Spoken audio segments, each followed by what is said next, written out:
Hello, and welcome to Supplement of the Week, where each episode I'll talk about a particular supplement, what it does, why you might need it, where to get it, and how much to take if you do want to supplement with it. So today we're going to start with magnesium. It's a good one to start with because it's one of those does a lot of stuff minerals. Even though it's something that should be very easily acquired through food, we don't always get as much as we need, and it can be easy to become deficient. So, magnesium. It is involved in over 350 reactions in the body, so it does a lot of stuff. It's involved in nearly every cellular and biochemical process, things like energy production, fat oxidation or fat burning, muscle building, waste removal, blood sugar management, blood pressure regulation, respiratory support, brain and mood support, bone density, and like I said, 300 other things. So pretty important. So we'll start with signs of deficiency, how to tell if you might need more magnesium in your life. So you could be experiencing any of the following, one or more, things like blood sugar dysregulation. We know that low magnesium status is directly linked to insulin resistance, depression and anxiety, headaches, migraines, muscle cramps or spasms, premenstrual symptoms, dysmenorrhea, insomnia, fatigue, and that's just to name a few. So it might not be a direct correlation where if you have headaches, that means you're low in magnesium, but if you feel like maybe a few of those were checked off, then maybe magnesium is a pretty good place to start. All right, causes of deficiency. How could you have gotten to that point? Now, magnesium is in the backbone of a chlorophyll molecule. Now, chlorophyll is what gives plants its green color. So by eating our green leafy vegetables or green vegetables, that's where we would get a lot of magnesium from our diet. We'll cover more on that in a second. But if your diet is low in plant foods or it's high in refined foods where a lot of the nutrients have been essentially, destroyed, then you might not be getting as much mag as you need. Anything that interferes with absorption could affect how much magnesium you're getting.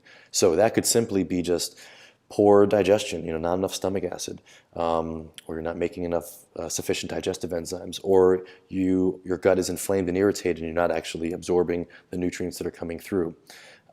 Things like PPIs or proton pump inhibitors, antacids, these all interfere with nutrient absorption.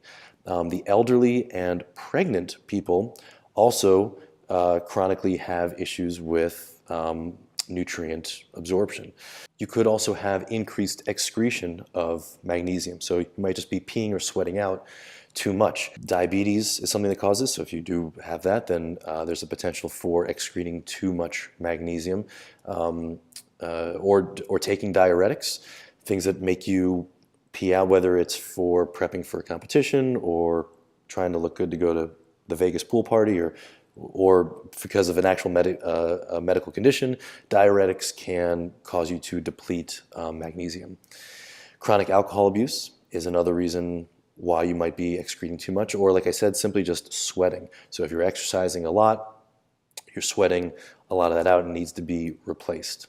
Okay, next, is it possible to take too much magnesium? Can you have an excess? Well, technically yes, but you're probably not going to get to that point.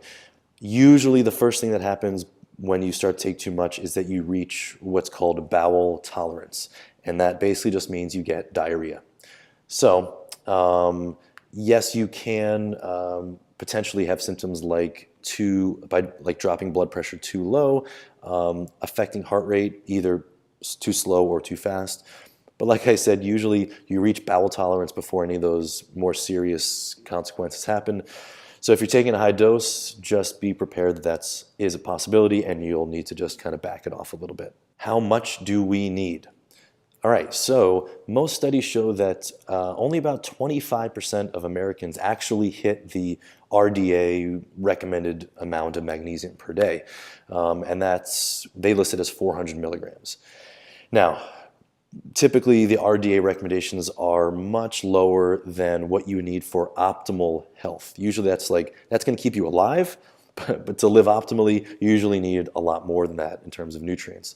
So, there's a lot of factors, like I mentioned before, in terms of what would determine how much to take. For example, if you are someone that trains a lot, if you exercise a lot, every time you contract a muscle, it requires magnesium to let it relax. So you use up a lot of magnesium from training. So if you train a lot, you're using up a lot of magnesium. So you might need to be on the higher side of a dose. So somewhere in that 400 to maybe 1200 milligrams per day. And that would be something that you might do for a few weeks. And just to kind of get those levels, topped up. After that, you can kind of drop down to more of a maintenance dose. So the rule of thumb is about 10 milligrams per kilogram of body weight. So for example, if I weigh 100 kilograms or 220 pounds, so 100 kilograms times 10 milligrams per kilogram, that's 1,000 milligrams per day that I would need. And like I said, I might do that for maybe a few weeks and then back it off to probably around maybe 300 to 400 milligrams per day as maintenance. Because again, the goal is always to be getting this from food as much as possible. If you really want to get into the nitty-gritty, you can test with a blood test for your magnesium status. So there's you can test your red blood cell or RBC magnesium. You can add it on to a typical blood panel usually, and you can check for your status there. Food sources. All right, so we know that ideally we're always trying to get as much of our nutrition from food. So if that's the plan, where do we look first? So like I said before, that the magnesium is at the backbone of that chlorophyll molecule, so we're looking at our green leafy vegetables. That's going to be a huge source there. Also, kelp is another big source.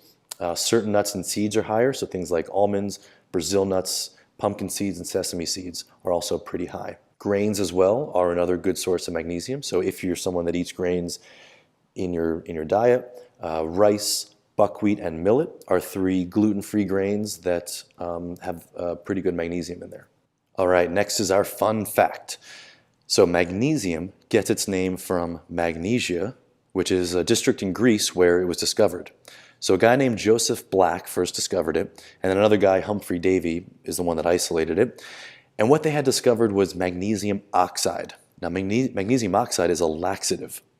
So that's why when you go and you purchase the product milk of magnesia, that's what you're taking. You're taking magnesium oxide. It's a laxative. So that leads us right into which version or which product should you take. Now, unless you are specifically using it for those laxative properties, you don't want to take magnesium oxide. It's very poorly absorbed. That's why it's used like that. You do want to take something that is very bioavailable, very easily absorbed. So that would be forms like magnesium citrate, magnesium malate, magnesium glycinate, magnesium taurate, magnesium threonate, to name a few. There's also topical magnesium. So it's in a cream and you can rub it right into the skin, so that way it bypasses digestion and it goes right into the bloodstream. For some people, that works a bit better, so you can try that. Right now, my personal preference for products is the Thorne Magnesium Citramate. So that is a combination of magnesium citrate and magnesium malate.